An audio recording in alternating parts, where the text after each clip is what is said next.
Hej, skal jeg interviewe til allerede nu? Hvad har I gang i herude? Vi har gang i et projekt, eller et lille forsøg, hvor der skal løftes en person, en voksen. Så skal 150 elever stå med en lillefinger. Så skal vi se, om man kan løfte den. Jeg er selv tvivlsom, og det skal vi også blive folk selv om.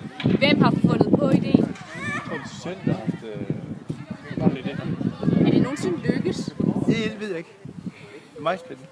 Vi er meget spændende på det. Så, Det er vi også. Ja, det er godt. Så kolder vi her. Hvem skal løftes? Jeg tror, det er Jens.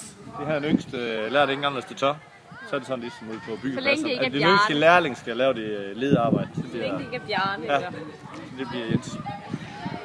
Hej Jens. Hvad tænker du om det lille projekt, de har gang i med dig? Det er fantastisk. Tror du selv på, at det kan lykkes? Selvfølgelig. Jeg er sådan lidt vant, jeg kan det sagtens gøre. Nej, men jeg kan det.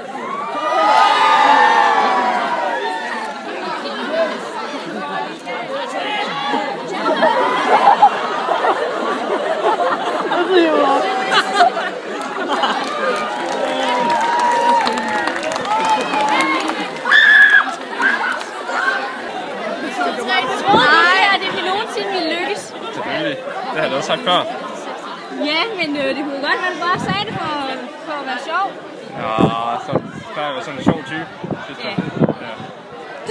Så er du slet ikke overrasket? Nej. Jeg kan nok tro, at jeg ville måske, men jeg vidste godt, det kunne løfte. Var det sjovt? Ja, det var fint.